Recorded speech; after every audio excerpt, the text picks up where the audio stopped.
cearense de alma piauiense ou piauiense nascida no Ceará, minha convidada de hoje veio conhecer esse espaço aqui, a Pina Contemporânea, em São Paulo, e começou a chorar. Ela conta que teve uma epifania e concluiu: esse aqui é o meu lugar. Naquele dia, ela não conseguiu terminar o passeio e foi embora. Um ano depois, ela montou aqui uma filial de seu restaurante, o Fitó. No Sumeio Consciente Falasse de hoje, Cafira Foz.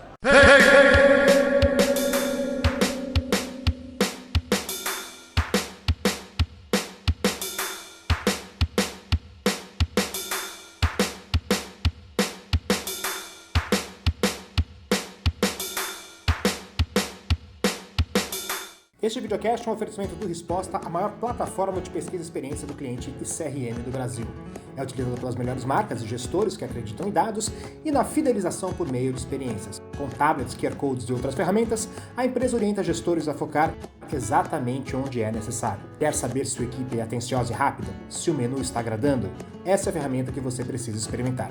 Aproveite o cupom Experiência30 que você acessa por meio desse QR Code que aparece na tela e tenha 30 dias grátis. Sabe, Daniel, que tem algum tempo, aliás, desde que eu desde que eu comecei minha carreira, que eu tenho falado muito assim, gente, eu sei que o sobrenome é importante, mas Cafira é um nome tão forte. Sim, não dá pra... Que eu tenho tentado colocar assim, vamos para Cafira, porque Cafira cabe em uma interpretação que eu acho que é de cada... Como eu ocupo tantos lugares assim na vida, eu sempre gosto de falar, vamos deixar só Cafira, porque aí essa conversa ela começa a se desenrolar mais fácil, né? Sempre que alguém chega para mim com Cafira Foz, parece que a chefe já vem assim, automaticamente faz assim, pois não. E não tem, é difícil você Cafira, qual Cafira, né? Quer dizer, não tem... Você nunca se deparou com essa situação, né? Não, as duas Cafiras que eu conheço já são por conta dessa Cafira aqui. Qual é a história do seu nome? Cafira é um nome bem denso, né? Parece um pouco comigo, assim. Cafira é filha do oceano, é como se fosse filha de Poseidon e educadora de Netuno. Então, ela é uma ninfa das profundezas do oceano, assim. E eu sou canceriana, né? Mas com acidente aquário, então eu consigo que essa profundeza também crie um fecho de luz bem amplificado, assim, na vida. E como é que você lidava com esse nome na infância? Às vezes, pessoas com nomes mais fortes, assim, fora do comum, tem uma rejeição. Como é que era pra você, assim? Nossa, era terrível, obviamente. Era terrível, assim, de bullying, né? Uma coisa que eu sofri muito bullying, por conta do nome, por causa das diferenças. Mas eu sempre fui muito tinhosa, eu sempre fui uma pessoa muito... Eu sempre me coloco, eu sempre fui uma... Mesmo criança, eu sabia me colocar. Então, assim... Faz bullying comigo pra você ver, então nunca Mas fui esse é um nome também que puxa uma personalidade forte também, né? Quer dizer... Tem que puxar, né? Não Sim. tem como a gente não tomar pra si o que já era meu, né? E quanto mais eu me encanasse. E lá em casa, meu pai colocou meu irmão Jamelos, minha irmã Gaia, minha outra irmã Namíbia, meu sobrinho Gaius. Então, a gente já está acostumado com nomes diferentes dentro de casa. Mas partiu do seu pai, então? Partiu do meu pai. Se fosse só eu, Cafira, e meu irmão fosse João Pedro, talvez fosse um incômodo maior. Então, acabava não sendo. Como é que você descreve a família na qual você nasceu? Cara, a minha família é uma família muito liberal em certos pontos. Eu acho que é uma família tipicamente brasileira, né? Minha mãe vai me matar, porque eu vou dizer que nós somos uma família disfuncional, como qualquer outra família, ela odeia quando eu falo isso, né? Então, eu vim de uma família cearense, né? Uma parte da minha família nasce no Iguatu, que é no sertão mesmo do Ceará, e uma outra parte nasce no litoral, que é em Fortaleza. Você nasceu em Fortaleza, né? Eu nasci em Fortaleza, posso dizer que nasci ali na praia, né? Na Cidade 2000, mas eu fiquei só 9 dias no Ceará. Mas só por conta de hospital ou foi o momento da sua família estava lá? Não, lá? a minha família até então não tinha migrado ainda para o Piauí. Aliás, o meu avô, eu fui criada pelos meus avós maternos, né? Eu sou filha e neta de jornalistas. Então, meu avô já tinha migrado para o Piauí para trabalhar com jornalismo, implementar o jornalismo no Piauí com mais afinco. Meu avô era um cara de redação mesmo, né? E aí, quando eu nasci, meu irmão mais velho tinha só 11 meses. Minha mãe era uma super jovem, uma menina de 18 anos. Então, minha avó me levou para ficar um tempinho com ela e esse tempinho durou a vida inteira. Então, foi assim que eu migrei para o Piauí. Então, eu me considero piauiense, né? Mais piauiense que sertaneja, porque eu morei, mesmo Teresina sendo a capital, ainda é um estado, Piauí, Teresina, pouco falado, né? Sim. Hoje falado pelo Delta, pelas suas naturezas, pela Barra Grande, pelos movimentos de surf, de velas, eventos, né? Mas um estado de extrema importância, né? De relatos do primeiro homem americano, sei lá. Então é um estado muito importante, mas esses valores foram aparecendo recente, de 10, 15 anos para cá, que a gente escuta o Piauí com um pouco mais de frequência nas mídias, e o valor cultural e material e de território de importância que é o Piauí para o mundo, né? Assim, nesse sentido. E quais são as memórias mais antigas que você tem da infância? As minhas memórias de infância são muito pautadas em cozinha não, em comer, né? Eu sou de uma família, que não vou dizer que é pobre, porque é mentira minha, mas uma família de recursos financeiros limitados, né? Até o meu avô era vivo, a gente tinha uma vida mais abastada. Depois que meu avô faleceu, as coisas ficaram mais complicadas. Então, assim, nós tínhamos um sítio, né, perto de Teresina, que ali as minhas memórias de infância vêm desse lugar, que é onde meu avô era um bom vivant e minha avó era a pessoa que acabava recebendo os amigos bom vivants do meu avô. Então lá eu tive muito contato com animais de pequeno porte, né, com a coisa desse animal virar comida, de receber, de cozinhar, de ter uma relação com o cultivo, com a cozinha muito sincera e muito honesta, né?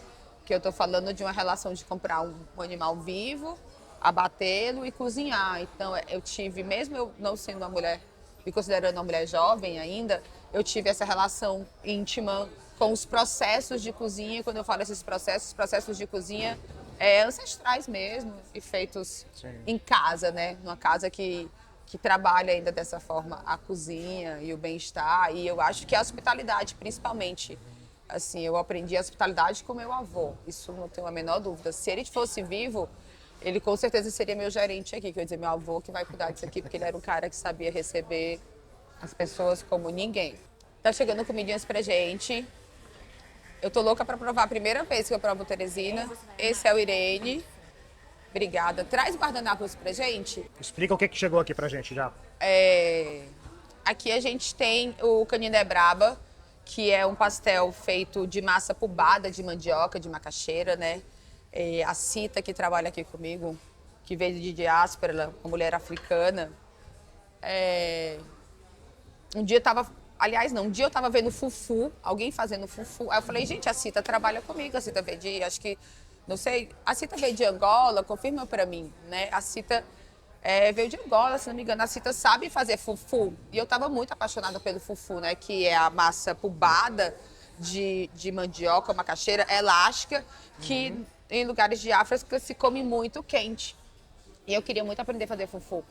E aí o Cita, tu sabe fazer fufu? Ela, sei. Eu não acredito. Então a Cita trouxe pra mim o fufu, porque no Piauí a gente já trabalhava com a macaxeira pubada, a gente chama ela pubada, né? Quando ela tá mais fermentada. Então a gente pegou a massa do fufu e transformou, foi trabalhando e adaptando e chegou ao pastel de fufu, que é essa massa. Então ele é mais ácido, que é bem gostoso.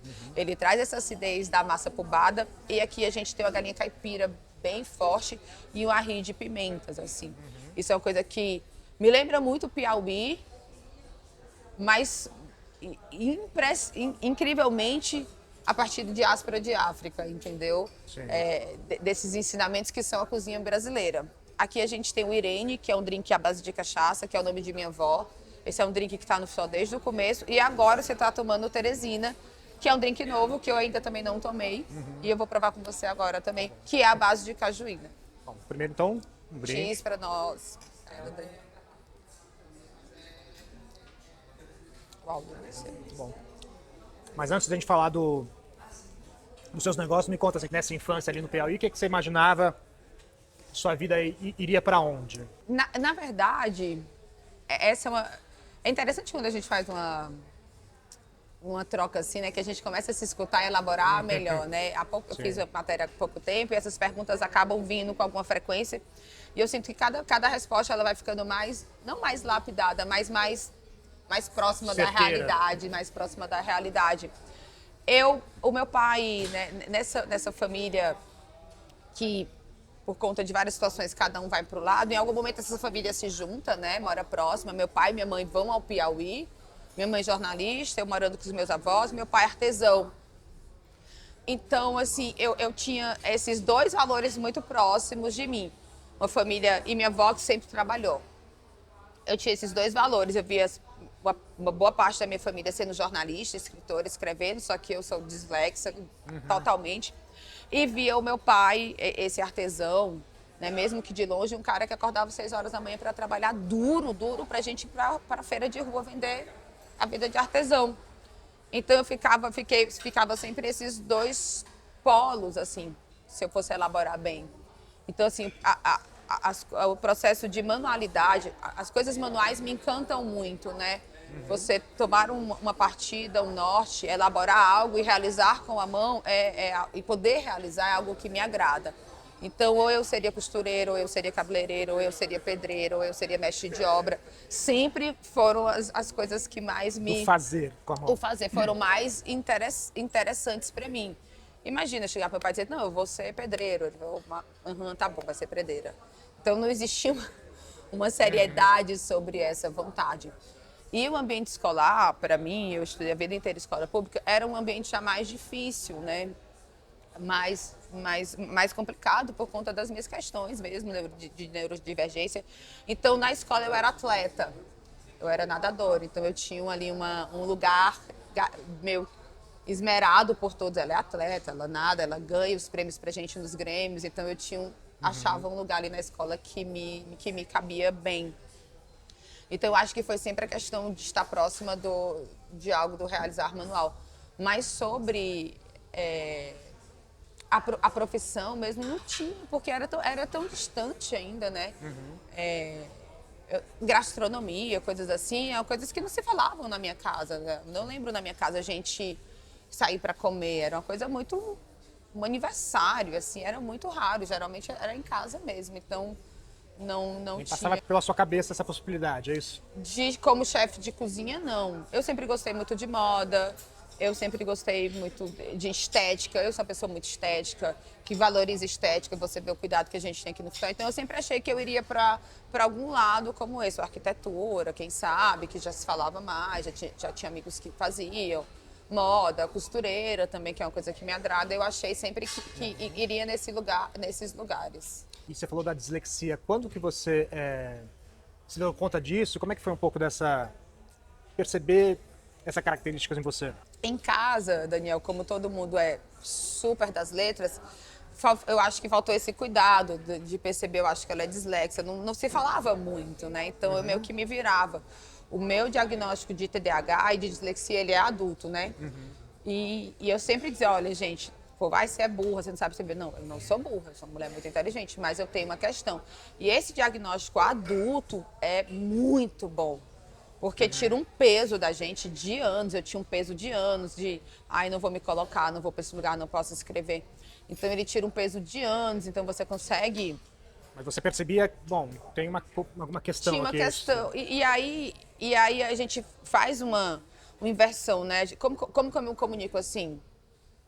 Eu mesmo sou uma pessoa que se eu for ler uma receita, primeiro é por dedução, né? Primeiro eu olho as cores, a forma, os livros. Eu sou uma pessoa muito do audiovisual, de boa escuta. Se você me fala uma coisa, Daniel, uma vez está falado. Eu vou te ensinar isso aqui essa vez e está ensinado. Então, os meus processos, a partir das minhas deficiências, foram ficando apurados em outros lugares e eu comecei a me mapear também. Onde que eu me percebo no lugar de aprendizado e de troca. Então, audiovisual, escuta atenta, né? Desenho, filme. Tem um assistente que me ajuda nisso, que faz toda essa parte que eu trouxe para mim. Tá muito ruim. Que eu trouxe para mim e falou, olha, eu preciso de alguém porque hoje eu tenho que lidar com um monte de e-mail, com RH. Mas... Então, foi isso. Tenho Fernanda Young, afinado Fernanda Young, me ensinou muito de forma adulta, porque a Fernanda Young era dislexa, né? E a Fernanda Young inventou uma letra, uma escrita para ela, se você for ver os livros dela, que são muito incríveis. E tantos outros que eu conheço, que também são neurodivergentes, conseguiram aprimorar os seus aprendizados, né? Que a gente chama até de escrita dislexa, né?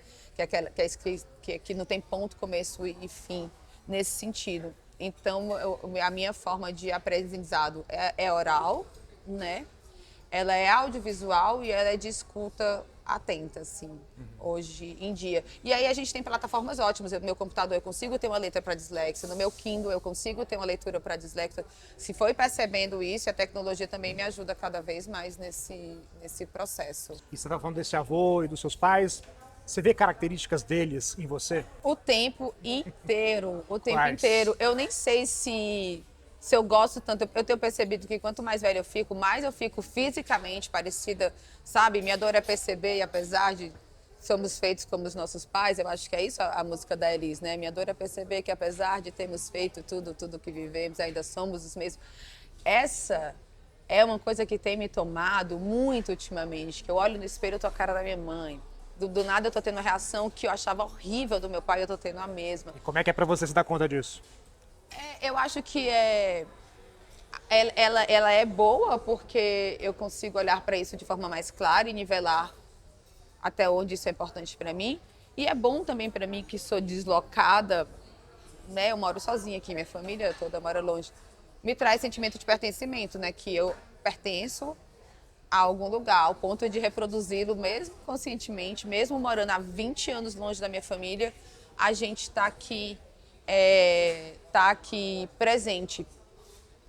A minha família e os meus pais, meus irmãos, são pessoas muito inteligentes, de senso crítico muito inteligente. A minha casa é uma casa até difícil por isso, porque são pessoas muito inteligentes, então as conversas são sempre muito afiadas, as trocas são sempre muito altas e elevadas em certo nível. Então isso me toca e me assusta também perceber que às vezes, né, num processo em que você se desloca e dizer, nossa, eu tô fazendo aquilo que meu pai fazia que eu mais odiava. Então isso também me assusta um pouco. Aí profissionalmente você foi pra moda, né? Esse foi o primeiro caminho, né? Como é que foi esse processo? Olha, eu vou te falar que eu já fiz bastante coisa na vida antes de ser chefe de cozinha. Eu já fui modelo no Piauí. Isso é uma coisa bem difícil de eu falar.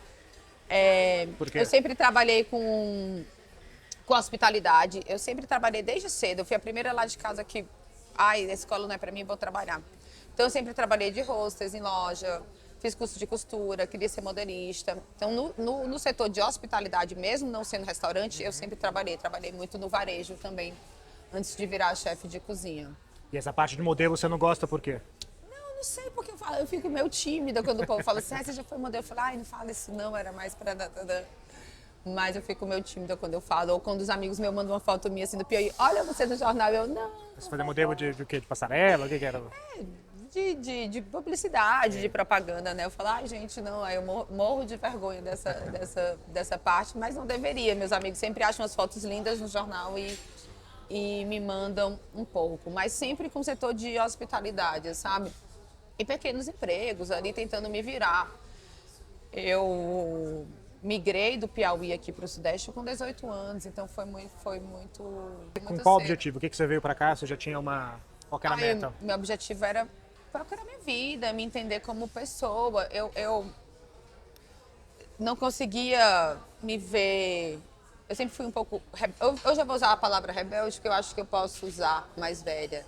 Um pouco rebelde, um pouco deslocada, um pouco curiosa demais, um pouco...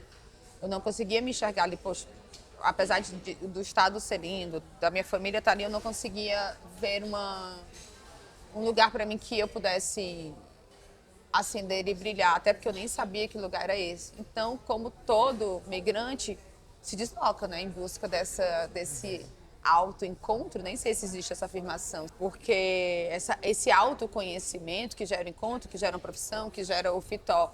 Então, para isso... Mas você já veio pra cá com a gastronomia como profissão? Não, isso veio depois. A gastronomia apareceu para mim com 27 anos, já bem tardio, assim, na minha vida, assim, olhar para isso e dizer, nossa, eu acho que isso aqui é uma profissão, demorou bastante, né, no caso. E a forma como você via São Paulo antes de vir pra cá é a mesma forma como você vê São Paulo hoje? As imagens que a gente tem em São Paulo Até hoje, quando começa a chover, minha mãe liga. Minha filha, tá chovendo em São Paulo, tá alagado, tá isso, tá aquilo. Calma, mãe. E às vezes tá mesmo, né? Né? Às vezes está mesmo, mas não é na cidade toda. A imagem que a gente tinha de São Paulo é dos jornais mais sensacionalistas, né? Ou dessas grandes crises. É o que chegava. Então, a imagem que eu tinha era um recorte minúsculo da cidade que não compete, mas eu já sabia que era a cidade em que a gente pode ascender e trabalhar. E essa decisão de empreender? Daniel, do migrar até empreender foram muitos anos de muitas histórias, né? História de vida de uma mulher tentando sobreviver. Então, vou recortar isso e vou chegar no momento que a gente abre o Fitó, né? Que eu e meu sócio decidimos abrir o Fitó. Foi 2014, se eu não me engano, foi quando a gente... Foi 2017 a gente abriu o Fitó. E 2 anos antes eu tinha feito uma viagem com ele. E nessa viagem aconteceu uma epifania da minha parte mesmo, que foi a primeira vez que eu tinha tido uma experiência de restaurante que me tocou, assim, profundamente, né? E que... Eu não sou uma pessoa que fala né, eu não sou religiosa, mas eu gosto de falar da cosmologia das coisas, que é um termo novo que eu aprendi, obrigada, que eu aprendi com Nego Bispo, que é um não quilomboy, escritor, uma pessoa incrível, maravilhosa. Então, nessa viagem que teve esse encontro com essa gastronomia, eu virei para o meu sócio e falei, eu quero ter um restaurante. Eu vou... Obrigada, meu amor. Eu sou cozinheira. Eu sempre cozinhei minha vida inteira. Sempre cuidei dos meus irmãos, sobrinhos e tios e tinha isso muito fácil na minha vida. E aí nessa viagem eu falei, nossa, eu vou ser cozinheira. Do nada, assim? Do nada, eu estava sem profissão, estava desenganada, estava super deprimida, estava numa depressão horrível, né? A gente fez essa viagem justamente para ver se eu dava uma levantada, porque eu estava nessa coisa, quase um pebolim dentro de mim. Cara, tem uma coisa que tá para aparecer para mim, mas eu não sei o que é. E isso me causou muita angústia nesses 2 anos que eu parei para pensar, vou sair do varejo e vou pensar em mim, vou me priorizar. Porque eu pude, antes eu tinha que sobreviver, né? Eu era migrante aqui em São Paulo, tendo que sobreviver e pagar minhas contas, né? Como é que faz isso? E pensa também e se autoconhece.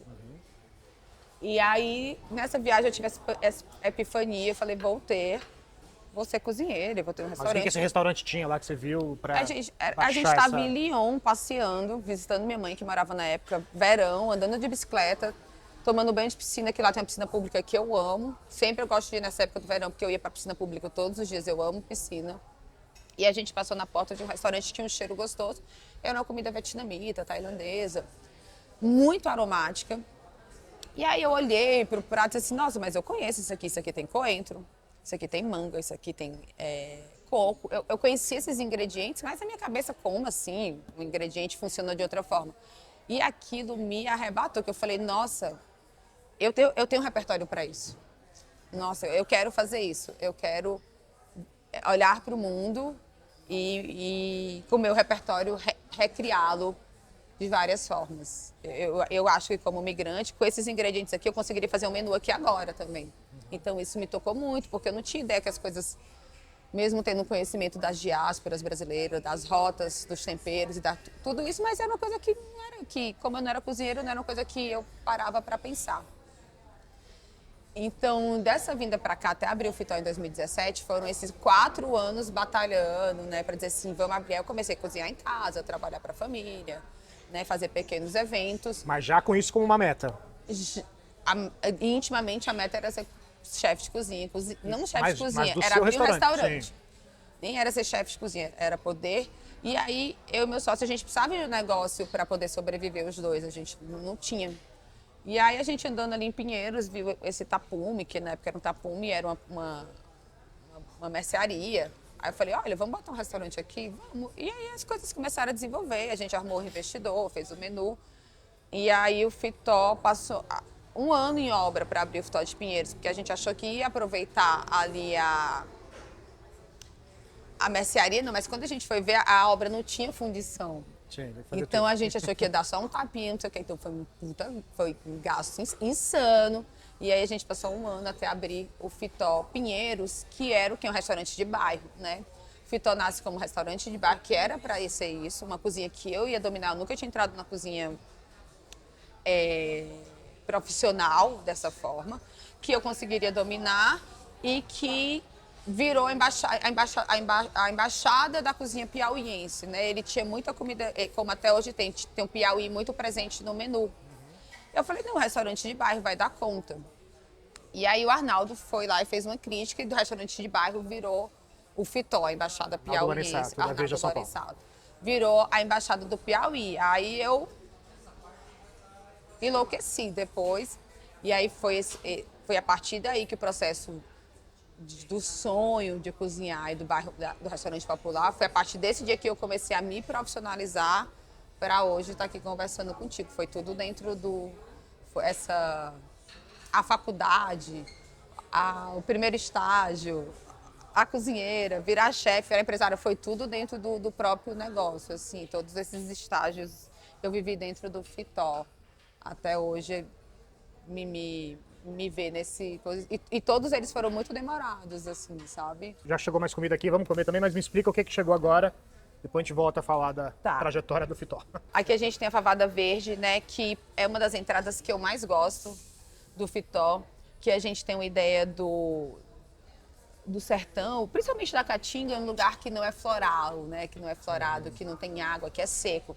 Então eu trouxe o feijão manteiguinha do Belém e a fava, que é uma coisa muito sertaneja também, aliás, do mundo inteiro, mas muito usada no sertão. E aí eu trouxe ela fria, com esse jardim, para justamente brincar com essa ideia de que a Caatinga não é florida e é árida. Não, a Caatinga, quando chove, meu filho, é a coisa mais linda do mundo. É flor, é bicho, é cavalo, é gente, é açude. É a coisa mais linda do mundo, né? Então essa história da seca é uma história inventada e criada também quando favorece alguém, né? Então, e aí a gente tem um creme de castanha bem fermentado, bem geladinho e coentro.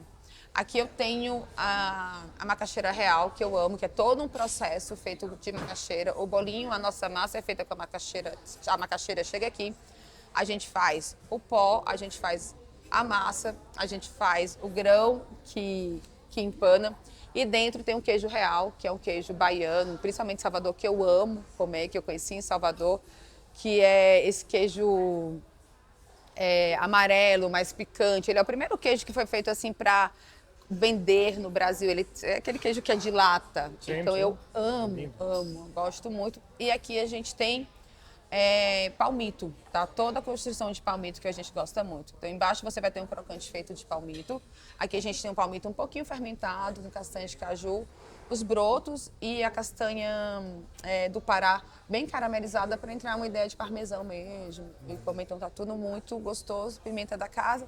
E aqui a gente, quando vai servir, a gente tem uma farofa de farelo de pão e quiabo. Então a gente pega e recomenda que traga um crocante e brinque com esse processo. E eu vou deixar você provar. Começar então com esse bolinho aqui, tá? Não, e aqui, né, a gente aqui também tem o tucupi, tá? Um molho feito com tucupi. É tudo muito primoroso e muito bem cuidado, assim. Muitos processos, né? Você sabe que a cozinha brasileira tem muito processo, né? Mesmo a cozinha que traz as técnicas ancestrais ou técnicas do escafandro ou francesas, todas elas têm muito, né? A cozinheira brasileira passa um dia, uma manhã inteira na cozinha para fazer o almoço. Significa que ela é uma cozinha de bastante processo. Eu estou esperando só Não, mas muito bom. E quando você abriu aqui também, teve uma epifania também antes de você abrir aqui, não teve? Quando você conheceu esse espaço, como é que foi isso? Cara, o povo vai dizer assim, a Cafira gosta de inventar a história. Eu te juro, não é inventada. Essa história, ela é real também.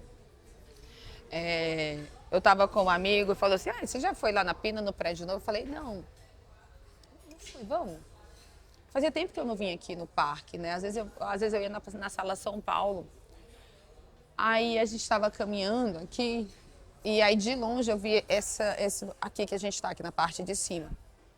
Vazio. Aí me deu um incômodo, porque geralmente as coisas que vêm para mim me dão um incômodo. Aí eu falei, nossa, ali é um restaurante. olhei o entorno, eu falei, nossa, eu como migrante devia estar aqui, porque a Pinacoteca não me pertence, obviamente, mas a história do Bom Retiro e do bairro e adjacências pertence muito ao povo nordestino também, né?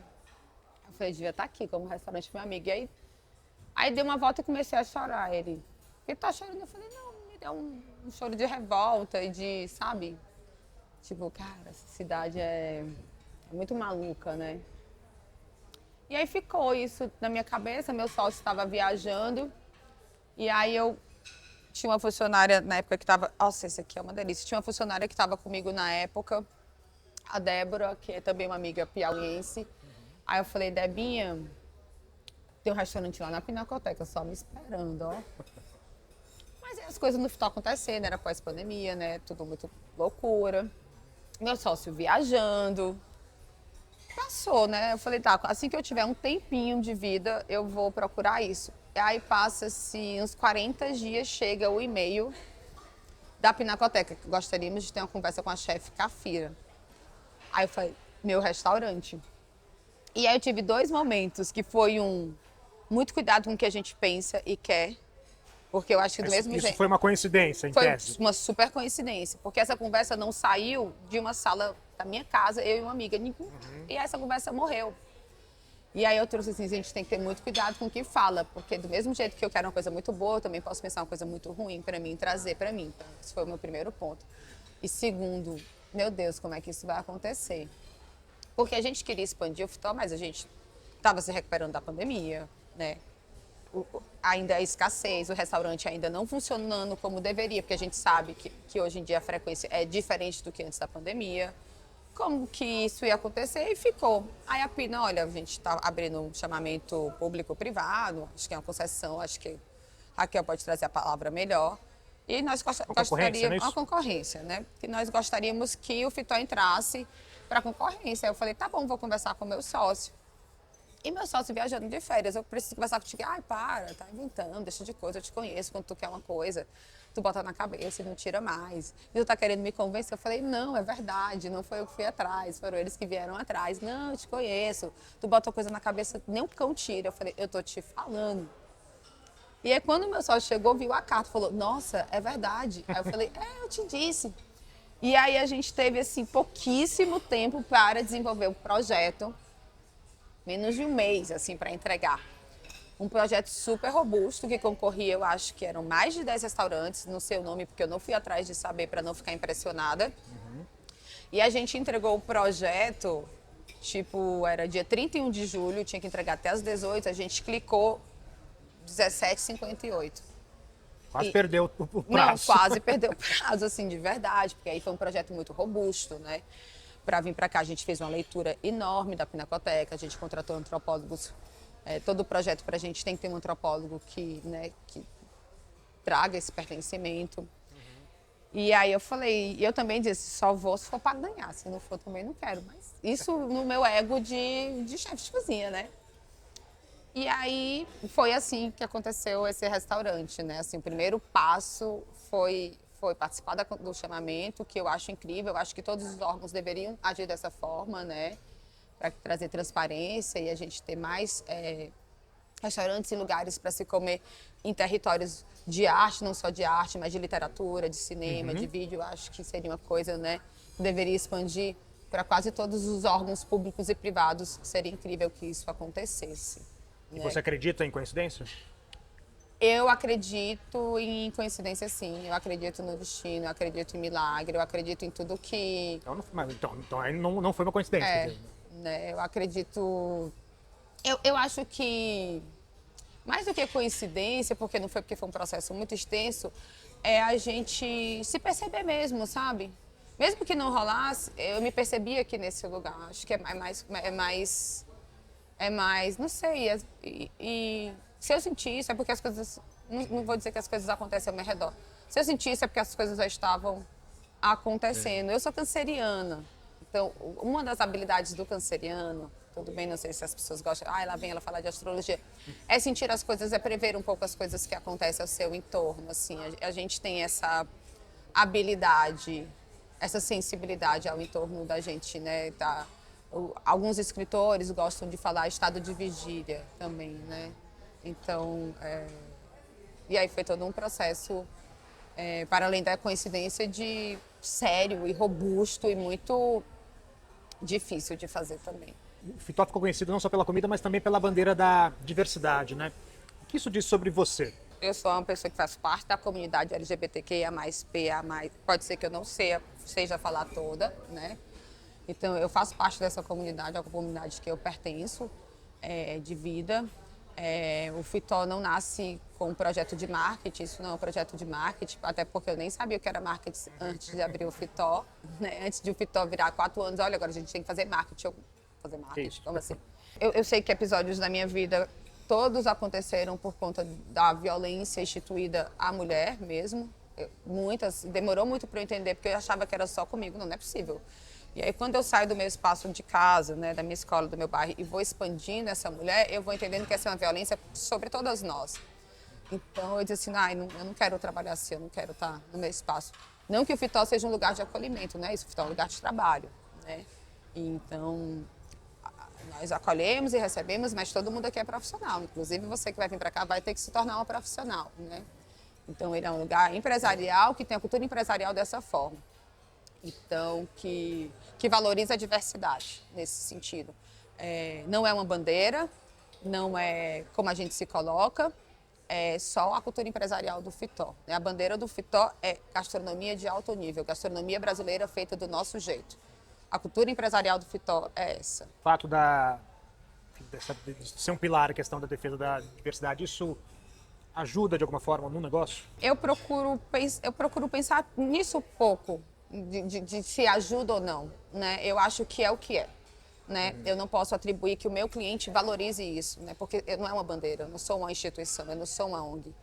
Eu tenho que ter uma cultura que importa para mim, ela importa aqui. Claro que se alguém tratar mal um dos meus funcionários ou qualquer coisa, isso é uma outra questão, né? Ela importa para o Fitó. O que a gente tem que produzir para fora do cliente, a partir do momento... Isso é nosso, o Fitó é assim. Mas o que eu produzo para você é gastronomia. Então, você tem que chegar aqui e vir pela gastronomia, né? E, claro, se você apoia a comunidade e vê o Fitó desse jeito, melhor ainda. Mas eu não posso exigir isso de ninguém. Eu exijo respeito com o meu funcionário, comigo, com a minha casa, mas você vem pela gastronomia, que é isso que a gente entrega aqui, né? A cultura é o que faz parte do Fitó. E quando faz parte quando também você faz parte, se identifica como cliente, aí é lindo. Mas quando não, também está tudo bem. Como é que você define a sua maneira de gerir? Olha, a minha maneira de gerir o Fitó, com certeza, eu tento ser horizontal e não, assim, hoje o Fitó, eu passei por todos os momentos de como chefe de cozinha, da chefe de cozinha chata e que pega no pé para chefe de cozinha mais de boa e mais amorosa. O Fitó hoje é nos processos do Fitó, né, a Cafira, eu passei quase 4, 5 anos me achando só cozinheira. Não conseguia passar disso. Pós-pandemia, com a pandemia, eu vi que eu era uma chefe de cozinha, que eu conseguia, que o meu negócio não pipocou, não explodiu, que as pessoas foram para casa e eu fui trabalhar, eu e mais 2 pessoas lá, morando dentro do restaurante. E com a Pinacoteca abrindo, eu vi que eu tinha que me descolar do processo da chefe de cozinha para virar diretora criativa e empresária. Senão o negócio não ia andar. Então, a nossa gestão, minha e do Tomás, é feita com as lideranças, né? A gente tem um corpo, eu e ele, como um corpo central, abaixo das lideranças que são horizontais, abaixo dessas lideranças as sublideranças e assim por dizer. Então, tento ser uma chefe, tento ser uma diretora criativa mais próxima, mais profissional possível, né? Eu tenho tentado não me desumanizar nesse processo, mas eu tenho tentado me educado mais como diretora criativa, como empresária, do que a mãe, sabe? Aquela que acolhe, aquela que... Porque se tu e a mulher que, né, tem que ser assim, e abraça, não. Eu preciso ser muito prática aqui dentro, né? Eu preciso ser muito clara, porque é com isso que eu consigo que todo mundo se sinta bem, que todo mundo se sinta à vontade, que todo mundo tenha seus direitos garantidos. É quando cada vez eu me posiciono mais como empresária. Isso não quer dizer que não exista afeto, que não exista carinho, existe muito. mas precisa de muita coragem, sabe? Então, eu considero que a Para minha... você delegar é fácil, para você? Para mim, delegar é super fácil. Eu não tenho mais esse... Pego ali o... Não, isso não, assim, a direção criativa do Futó é minha, tá posta, eu não preciso me autovalorizar, me autodizer isso, as pessoas já sabem quais são esse limite. A partir do momento que eu entrego o bra pra Renata, é dela. Eu vou chegar, me mostro o rascunho e eu vou dizer assim, olha, isso aqui vai funcionar, isso não. Mas se ela disser pra mim, mas eu não quero abrir mão disso, eu falei, tudo bem, vou te dar 2 meses e a gente reavalia. Então, é difícil para mim lidar com banco, com credor, com outras coisas que envolvem um negócio desse tamanho do que com a minha equipe. A minha equipe é muito clara do que tem que fazer aqui, do que a gente está fazendo, do propósito que a gente está fazendo. Eu estou muito segura, a gente tem plano de saúde, a gente tem uma escala, a gente tem uma boa comida, a gente tem uma bolsa. Eu estou muito segura das coisas que a gente oferece para que você trabalhe aqui. E é nessa segurança que eu tenho que trabalhar, né? Porque se eu ficar em dúvida o tempo todo... Quando eu duvido de mim, eu acabo escalonando para a minha equipe dúvida, né? Então, eu tenho muito cuidado nisso também, como é que eu vou chegar aqui no dia, como é que vai ser o meu bom dia, para a equipe sentir mesmo que pode contar com essa mulher que representa, de alguma forma, todos nós aqui, né? Então, eu tenho tentado ser mais empresária do que ser chefe de cozinha. Porque a chefe de cozinha, ela é muito emocional, ela é muito passional. Ela tem um ego inflado, né, como sabemos. E eu não quero ter essas coisas. Eu não quero mais me apegar a isso. Eu quero me apegar ao próspero, né? Aqui todo mundo chega aqui no final do ano, viaje. Eu tenho funcionários que compraram carro, casa, que passaram um mês na Europa. É isso que eu quero para quem trabalha comigo, sabe? Porque eu, como Cafira, já me realizei em tudo que eu pudesse imaginar na minha vida. Então, a minha realização agora é tornar a minha empresa próspera e que todo mundo que trabalha aqui consiga o que quer da vida. Você não tem nenhuma, assim, uma conquista que você imagina?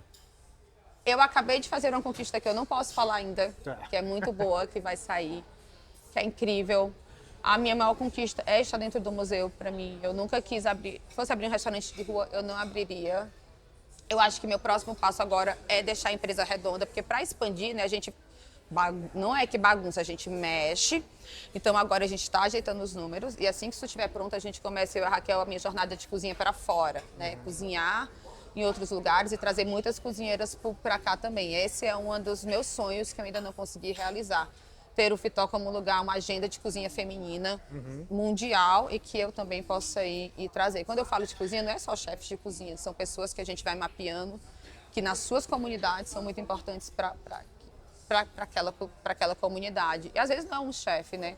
Às vezes é a dona fulana que mora aqui, que faz o melhor tripa e que todo mundo da cidade conhece. Então, eu estou muito interessada em conhecer essas pessoas. O que é empreender para você? A primeira coisa de empreender para mim é ser um agente social, é um empreendedor ter essa clareza de que ele não pode só agir como empreendedor, que as demandas do mundo, elas importam sim. A gente tem que saber disso, é importante a gente ter. E empreender para mim poxa, eu acho que para mim, não sei dizer. Hoje eu estou num processo de que acho que empreender para mim é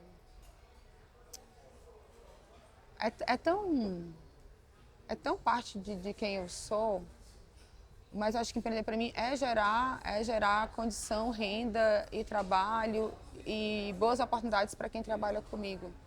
Acho que empreender para mim às vezes, me descolar do meu ego e pensar muitas vezes só na minha... É só o resultado para você?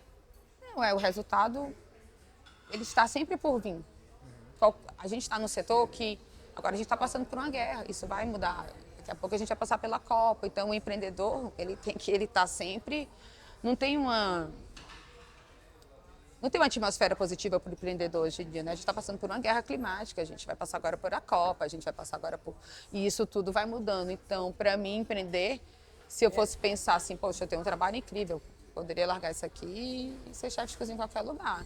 E empreender é isso, não. A Cafira pode se deslocar disso aqui, mas eu tenho 140 pessoas aqui. Então, empreender é pensar diariamente em todas as pessoas que trabalham com você. Isso para mim. Eu penso diariamente. Às vezes eu não consigo dormir. Falei, não dormi. Então, isso tira o seu sono? Isso tira meu sono um pouco, porque eu falo assim, meu Deus, como que vai ser? Como que vai ser amanhã? Vai entrar a Copa? Vai mudar o cliente? Eu vou ter que passar jogo? Empreender é isso, é fazer o restaurante ter giro, o mundo acontecendo, tornando todas as nossas atitudes A gente não tem mais segurança de tomar. Até para sair para jantar, a gente fica assim, mas se amanhã tiver isso, se explodir um míssil, será que eu devo sair para jantar? Não, eu acho que decisões que eram mais puro prazer viraram decisões quase que políticas todos os dias, né? E isso pesa, né? Pesa para o cliente, pesa para mim, pesa para quem trabalha. Como é que é trabalhar com você? Olha, trabalhar comigo deve ser insuportável. Eu acho que trabalhar comigo é de boa. Eu sou muito transparente no sentido, quando eu não tô bem, eu aviso, eu não tô bem, tô deprimida, quando não tô bem. Se eu tiver que ser mais dura, quando eu falo dura, me poupo. Às vezes vai acontecer, mas eu não sei, vai ter que perguntar para alguém que trabalha comigo. Eu acho que trabalhar com a chefe nunca é fácil, né? Eu não sou uma pessoa difícil, mas eu sou a chefe, né? Então assim, a gente vai falar com a chefe, meu Deus, socorro. Por mais que eu seja gentil e querida, eu tô falando com a chefe, né? Eita, nossa, lá vem a Cafira entrando na cozinha. Nunca ninguém quer a chefe dentro da cozinha. Se a chefe entrou na cozinha é porque ela veio dizer alguma coisa. Então, acho que nesse sentido... E eu tenho levado as coisas cada vez mais de boa com a minha equipe.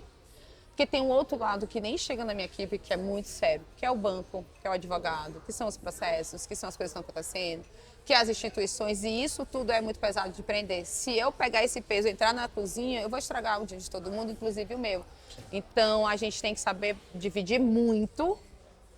Hoje em dia, eu sei dividir muito. Pô, eu vou para a cozinha. Eu já não abro os meus e-mails para não chegar pesada. Eu já não vou fazer uma reunião de banco naquele dia. Quando eu tenho uma reunião que é só banco, eu não venho para o restaurante, eu me concentro naquilo, porque eu sei que vai ser um dia mais complicado, que aquilo vai mexer comigo, porque eu sou uma pessoa, né? Então, eu acho que a gente tem que se mapear muito bem para que a gente não faça besteira mesmo, porque é muito fácil a gente perder a mão e fazer besteira, e não é legal. A gente não quer terminar o final do dia assim, puta, acho que eu fui babaca. Eu não quero, sabe, isso para mim. É uma coisa que me deixaria muito mal, que me deixa cada vez mais mal pensar que eu poderia ser. Você fica imaginando como teria sido sua vida se você não tivesse ido naquele restaurante lá em Lyon e decidido abrir o Fitó? Eu não imagino minha vida de outra forma, porque seria hipotético, né? E essas coisas hipotéticas iam me fazer sofrer. Eu adoro a minha vida, por mais as dificuldades. Eu sou uma pessoa que... Se você pensar na sertaneja, criança que nasceu e que não conseguiu um lugar na escola e hoje tem um restaurante, eu não posso reclamar da vida que eu tenho, dos acessos que eu tenho. A cidade de São Paulo é uma cidade que comigo é muito boa. Assim, eu tenho... Minha mãe pergunta, minha filha, você tem amor em São Paulo? Eu tenho uma rede de apoio gigantesca. Talvez... Mas foi fácil se adaptar a São Paulo? Foi fácil. Assim, eu acho que pela forma que eu vejo o mundo... E a comunidade que eu estou inserida, ela é uma comunidade unida e junta, né? E eu trago a cultura empresarial do Futó nesse sentido aí. Então, ela não é minoria, né? Diversidade não é minoria, né? Ela é maioria. Então, nesse sentido, eu tenho uma rede de apoio gigantesca para transformar os projetos do Futó em projetos de gastronomia. Sim. Então, não posso dizer, tenho ótimos acessos, tenho uma vida boa. Não tenho carro, não tenho essas coisas, não tenho grandes bens, não faço grandes viagens, mas eu tenho uma vida boa, sabe, assim. Tenho uma empresa que eu amo o Fitó, amo, assim, amo. O amor, às vezes, que até é meio tóxico, assim. Como assim? De que ama demais, quer demais, luta demais. Então, às vezes, até eu falar, deveria me distanciar um pouco desse sentimento de ser mais prática, assim. E acho que o empresário, ele gosta de empreender. É isso que a gente gosta de fazer. Assim, eu gosto de empreitadas de propósito. Eu acho que eu gosto mais de propósito, até mais do que sexo. Vou logo te falar a real. Você consegue se divertir nos seus negócios? Ou você entra aqui e já fica tensa? Não, tensa eu não fico, não. Mas, assim, eventualmente eu me divirto. Eventualmente. Mas eu entro aqui muito focada nas coisas que eu tenho que resolver. Mas eu consigo produzir momentos divertidos para mim. Se eu quero, eu dou uma festa aqui dentro. Se eu quero, a gente faz alguma coisa. Mas eu tento ser muito prática aqui no Fitó, para minha presença ser rápida, prática e fácil. Porque a presença do chefe gera tensão, né? Na equipe. Mesmo você sendo uma chefe super legal, super bacana, gera tensão na equipe, sim. Você consegue identificar o que mais te atrai, assim? Você está aqui hoje numa casa cheia, o que mais O mais legal para você nesse negócio? O mais legal para mim nesse negócio é o que ele pode vir a dar hoje em dia, né? É lucro. O mais legal do Fitó, sem dúvida, é o empoderamento das pessoas que trabalham aqui. É eu conseguir chegar num lugar equilibrado em relação ao custo-benefício, dinheiro, dívidas e banco, que eu consegui não só me beneficiar, mas beneficie todos a nós que estão trabalhando aqui. Essa, a máxima do Fitó são as pessoas, né? De cultura são as pessoas. O que a gente vende é gastronomia. Então, para mim, é o bem-estar de quem está aqui. Esse é o meu maior propósito. O que é sucesso para você? E sucesso para mim é poder estar aqui dando entrevista contigo. Sucesso para mim é eu ser uma mulher sertaneja que tem uma autonomia de pagar um aluguel. Quantas mulheres amigas minhas não podem? Até hoje não pode. Sucesso para mim é eu poder, com o meu trabalho, fazer uma viagem. Sucesso para mim, as minhas funcionárias com o trabalho delas poder conquistar bens materiais ou o que queiram. Isso é sucesso para mim. Para nós mulheres, isso é muito sucesso. Porque se a gente pensar ainda, a grande maioria das mulheres não consegue fazer isso, não tem acesso a poder fazer isso. A gente ganha menos, a gente é maltratada, a gente tem triplas jornadas. Pouquíssimas amigas minhas têm uma casa própria. Pouquíssimas amigas minhas conseguem ter uma rede de apoio para cuidar de um filho, eu não tenho, e vir trabalhar. Então, o sucesso para mim é quando todas as minhas funcionárias minimamente tiverem uma vida próxima de uma vida boa mesmo, sabe? Quando eu falo boa é conseguir respirar, conseguir ter suas coisinhas, assim, vou falar coisinhas porque eu não posso ser o que eu quero para mim, é o que todo mundo quer para si, né? Então, são essas conquistas, assim, para a mulher. Eu tento não romantizar mesmo, porque não dá para romantizar num lugar que a gente tem visto cada vez mais os nossos poucos direitos sendo devastados, né? A gente tem passado por um índice de violência à mulher muito grande, né? Então, essa tem sido cada vez mais minha preocupação também, como quem está aqui está seguro, sabe? Quem saiu daqui eu já não sei o que pode acontecer na rua. Agora uma pergunta do Resposta, que é um dos apoiadores desse videocast, né? Contando o café, serão 3 unidades, né? Como é que você faz para impor o mesmo padrão de atendimento, um padrão comum às 3 casas, mas também sem engessar também esse atendimento? O Fitó é uma empresa muito organizada. O Fitó tem manual de marca. O Fitó tem um manual quando você entra no Fitó. O Fitó tem um brand bem consolidado. O Fitó tem documentação acessível para todo mundo. Então, você entrou no Fitó, você vai passar com a Morena, que é a nossa chefe de experiência. Você vai passar 3 dias em todas as casas. Você vai entender o que é o museu, o que é cada casa, né? O Fitó tem reuniões constantes. Nós trazemos muitas pessoas de fora também para dar palestras sobre como é esse movimento que acontece dentro e fora do Fitó. Então, nesse sentido da hospitalidade, a gente tenta ser muito horizontal para isso, né? Ter um preparo para saber em que casa você está, em que lugar você está, até para você se identificar. Será que eu me identifico com a filosofia desse trabalho, né?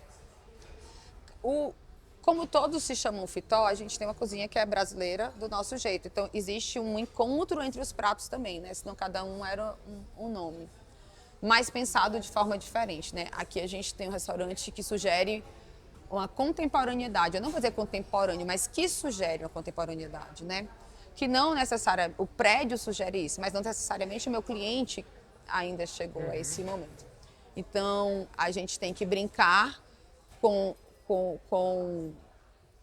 que a gente seria ocioso ou não. E não é abrir mão do meu valor, é escutar. Eu estava fazendo uma entrevista agora e ele perguntou que tipo de chefe você é. Eu falei, agora eu sou a chefe que escuta. Mais do que eu impor o que eu quero, eu tenho escutado o meu cliente cada vez mais. Porque eu não quero ser espartana, assim, eu não quero ter um cardápio que, claro, um bilionário pode vir, mas eu não quero ter um cardápio que uma pessoa comum venha e falar, não sei o que está escrito aqui. Então, eu tento ter códigos acessíveis escritos, eu tento ter horizontalidade nas coisas que são postas. A gente vai ter alguns pratos de forma diferente, mas o mesmo prato, tipo a paçoca de carne de sol, vai ter em cada lugar, né? Eu vou pensar muito... Hoje eu penso muito em território também, né? O território Pinheiros tem um cliente, o território Luz tem outro cliente, o território Contemporâneo tem outro cliente. Eu acho que a gente... Isso muda também a forma de atender da equipe de salão? Não, a minha forma de atender da equipe do salão é sempre gentil e calorosa, né? É sempre gentil E como impõe isso? E calorosa. Treinamento e dando acesso, transparência. Acho que transparência é a coisa mais importante que a empresa tem que ter. Então, você no Fitó, você tem um manual de marca se você quiser acessar. você tem treinamento comigo, eu quero um tempo com a Cafira, você pode ir lá na minha agenda e pedir esse tempo se você quiser, né? Você tem a Morena que cuida da gente, a hospitalidade tem muito cuidado com cada um, né? E acho que para mim o maior desafio agora é o território mesmo, é perceber que mesmo dentro da cidade de São Paulo, os territórios, e a gente está falando de um raio de 6 quilômetros, né? Mas são 3 territórios completamente diferentes, né? Assim, isso demorou muito cair a ficha para mim. Nossa, eu achei que era um território... tô na zona oeste, né? Vai ser parecido? Não, não vai. Território Pinheiros é outro, território Luiz é outro. E aí isso tem... E aí eu acho que no processo de chefe, esses lugares que a gente não se relaciona, que acha que é um aprendizado de chefe, para mim tem sido muito interessante deslocar minha cabeça de chefe de cozinha cada vez mais, menos chefe de cozinha e mais empresária nesse sentido, né? Porque o chefe de cozinha vai fazer o que quer. Não, eu não quero fazer o que eu quero fazer eu quero o meu cliente aqui, né? Claro, sem abrir mão da minha autoralidade, sem abrir mão da minha pesquisa, mas ouvindo bastante, assim.